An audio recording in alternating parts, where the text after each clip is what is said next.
Assalamualaikum warahmatullahi wabarakatuh. Perkenalkan, nama saya Astin Oktaviana dengan NIM 2024 05010109 dari Prodi Ekonomi Syariah semester 4 kelas A. Baik, langsung saja, yaitu pertama, penjelasan tentang tafsir menurut bahasa dan istilah. Secara bahasa, tafsir berasal dari kata al-fars yang berarti menjelaskan, menerangkan atau menyingkapi makna yang samar. Adapun secara istilah, yaitu ilmu untuk memahami Al-Quran, menjelaskan makna-maknanya serta mengeluarkan hukum dan hikmah yang terkandung di dalamnya. Adapun nomor 2 yaitu urgensi tafsir terhadap ekonomi, bisnis, dan keuangan. Jadi Al-Quran itu diturunkan sebagai hudan atau petunjuk bagi seluruh aspek kehidupan, termasuk muamalah atau ekonomi. Adapun urgensi tafsir dalam bidang ini itu ada 3, yaitu yang pertama itu memberikan fondasi teologis dan etis. Tafsir itu membantu kita memahami nilai-nilai dasar ekonomi Islam seperti keadilan, amanah, dan larangan kezaliman. Yang kedua itu menghindari praktik yang batil. Jadi melalui tafsir, batasan mengenai hal-hal yang diharamkan seperti riba, maisir, garar, dan tadlis dalam bidang menjadi lebih jelas dan aplikatif. Yang ketiga itu kontekstualisasi zaman. Tafsir ayat ekonomi itu membantu para akademisi dan praktisi untuk merumuskan produk keuangan modern seperti perbankan syariah, pasar modal, dan vintage agar tetap sejalan dengan prinsip syariah. Adapun nomor 3 yaitu metode tafsir ulama. Yang pertama itu metode tahlili atau analitis, yaitu menafsirkan ayat Al-Quran secara berurutan sesuai mushaf dengan menganalisis berbagai aspek, yaitu kosakata, asbabun nuzul, dan hukum. Adapun yang kedua itu ijmali atau global, yaitu menafsirkan secara ringkas dan garis besar agar mudah dipahami oleh masyarakat awam. Yang ketiga itu mukaron atau komparatif, yaitu membandingkan ayat dengan ayat lain, ayat dengan hadis, atau membandingkan pendapat para tokoh musafir.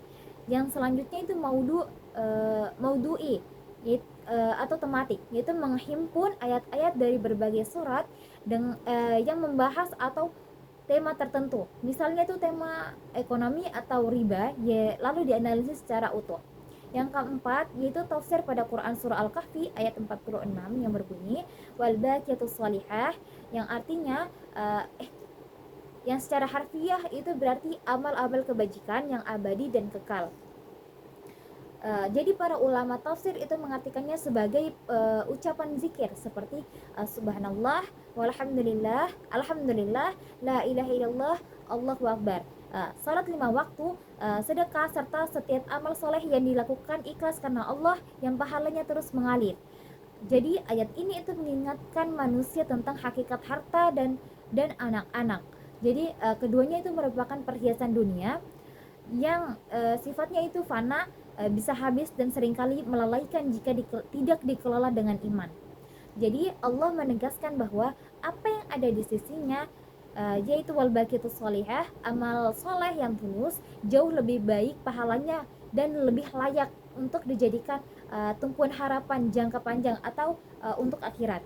Yang kelima yaitu 4 fase pelarangan riba dalam Al-Quran.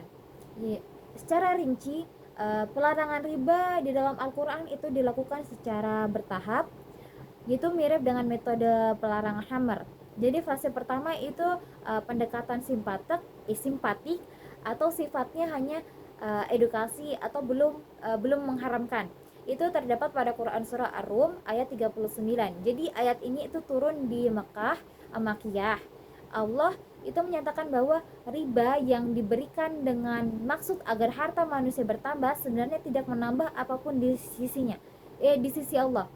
Namun sebaliknya, zakat yang dikeluarkan demi keridhaan Allah akan melipat gandakan pahala. Jadi di sini riba baru dipandang negatif secara moral, belum ada hukum haramnya. Yang kedua, fase kedua itu isyarat sindiran, yaitu menggambarkan riba sebagai perilaku buruk kaum terdahulu. Terdapat pada Quran surah An-Nisa ayat 160 sama 161.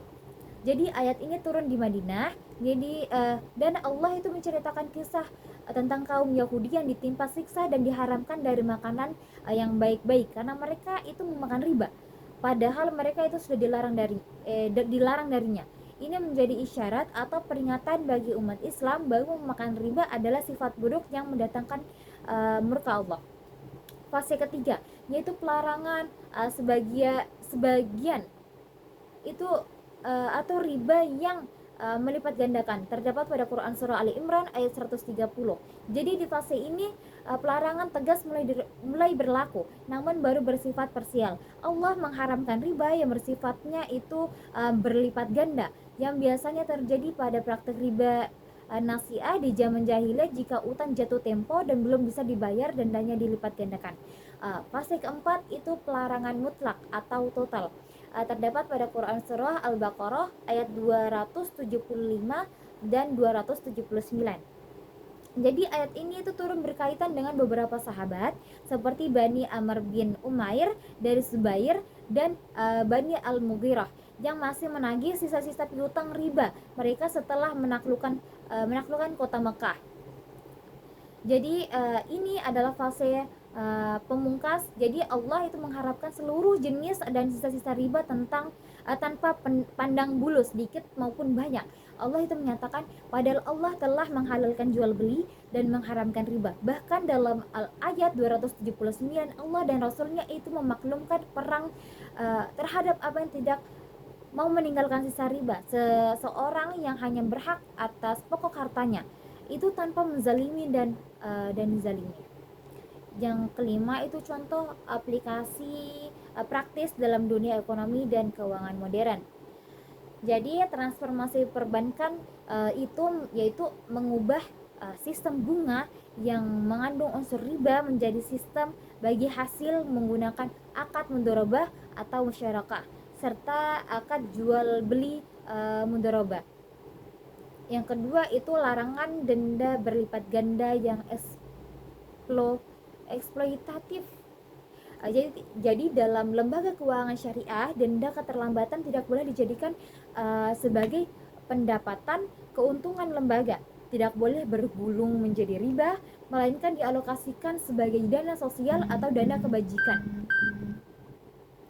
Yang ketiga itu instrumen atau investasi berbasis real, yaitu menghindari transaksi murni atau keuangan tanpa adanya aset dasar. Aset yang dasar yang jelas seperti diterapkan dalam struktur sukuk atau dibandingkan obligasi konvensional. Baik, itu saja yang dapat saya sampaikan. Saya akhiri. Wassalamualaikum warahmatullahi wabarakatuh.